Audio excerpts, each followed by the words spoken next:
Hey freaks, welcome back to NES Tips. Today we're going to cover Metal Gear, requested by Tidal19, Shmuppet, and NES Johnny on the Play the NES forums. Let's hit it. You'll start off the game with nothing but cigarettes and a transceiver, so everything you need for your mission will be procurement on site. You have to be stealthy in this game, but luckily if you get caught, you can just go to another screen. The aforementioned transceiver is vital to your mission. You'll get loads of tips and direction by using it, so whenever you get a call, make sure to answer its hail. You'll also meet other characters through the radio. Pay attention to the frequencies you're told about. You may have to find one on your own. If you're stuck somewhere, try radioing these people. Where can we get info about these frequencies besides Big Boss? Hostages. They'll give you great ideas on what you need to do. After you rescue so many, your rank will go up, which gives you a bigger health bar. You can get up to 4 stars, but don't shoot a hostage or you'll lose a rank. You might not get assistance from a hostage until you complete a certain task.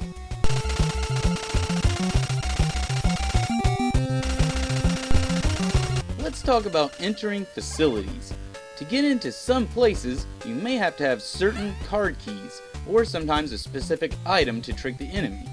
If you wait around in certain areas, you can get by with stealth instead of running and gunning.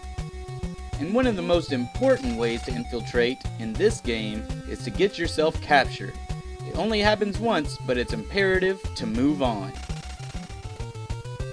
Besides sneaking by enemies, you'll have to watch out for cameras as well. Stay against the wall so that the camera's view goes above your head. This doesn't always work, because sometimes you'll get caught by the camera automatically.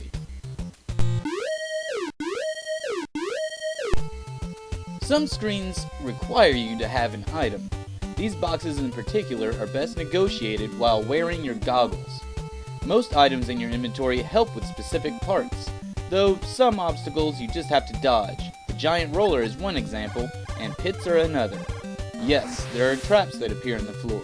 Not only that, but you might see the enemy trying to get crafty in where they position those traps. Oh, before I forget, there are 2 different mazes in the game. I've never found anywhere in the game that mentions it. I believe I learned it from a magazine or a friend years ago. There's a certain pattern for both of these that's the same. That pattern is west, west, north, west.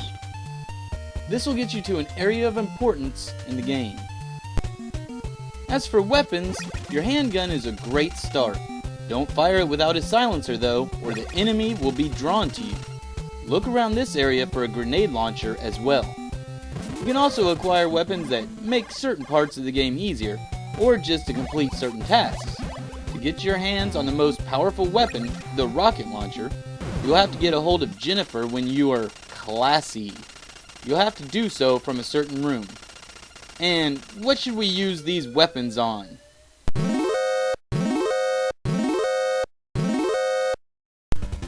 The first boss you'll encounter is the shotgunner. He isn't that tough. Wait for the right timing and run up next to him. Fill him with lead. You can do the same thing with Machine Gun Kid, but you may take more damage than you want.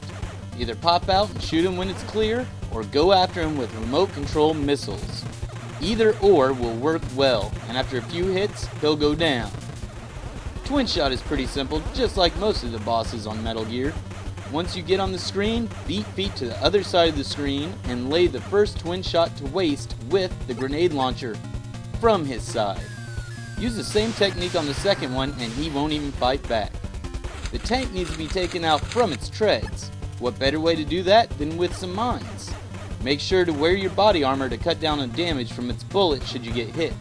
Don't touch the tank, and after beating it, be on the lookout for your own weapon used against you.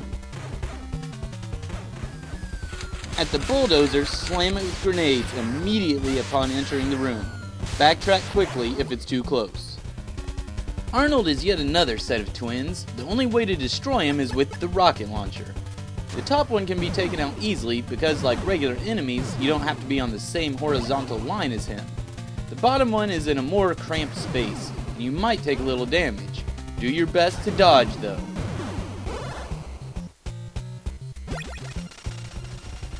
Ah, Fire Trooper. This is probably the coolest looking boss on the game, and he's kind of a predecessor to the Fury. Once again though, he can be taken out rather easily by waiting for the right timing, then getting beside him. Blast him in the face with your gat. Not a problem. Coward Duck is just that, a coward. He hides behind hostages, and remember, you shoot one, you lose a rank. Run up beside him and shoot him to get by with all of your rank intact. Dr. Petrovich told you how to dispose of the supercomputer running Metal Gear, so be sure to have enough plastic explosives with you to get the job done. After you do so, get ready for a countdown to outer heaven blowing sky high. If you think Snake needs more time, have him smoke a cig.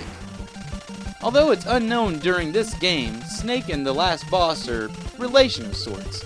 Between the two, who do you think will come out on top? He'll reveal what the plot was the whole time, and the battle commences when he's done. Only one weapon hurts him, so as you see here, pick wisely. You can get him stuck in a loop if you position Snake right and fire in the right rhythm.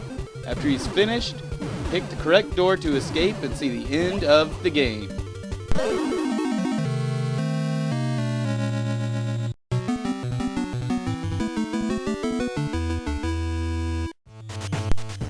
Well, freaks, that's all for NES Tips today.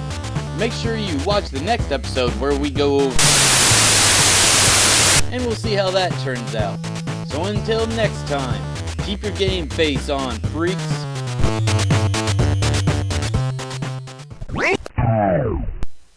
Hey, for all the cool freaks who stuck around after the credits, check it out. Here's a couple cool glitches.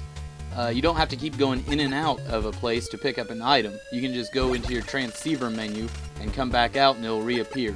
And keep doing that until you're filled with what you need. Supercomputer can be bypassed altogether. Go inside the door and just turn to the right immediately when you're going inside the door. And you'll just appear right at the last boss. See if you can find any other glitches.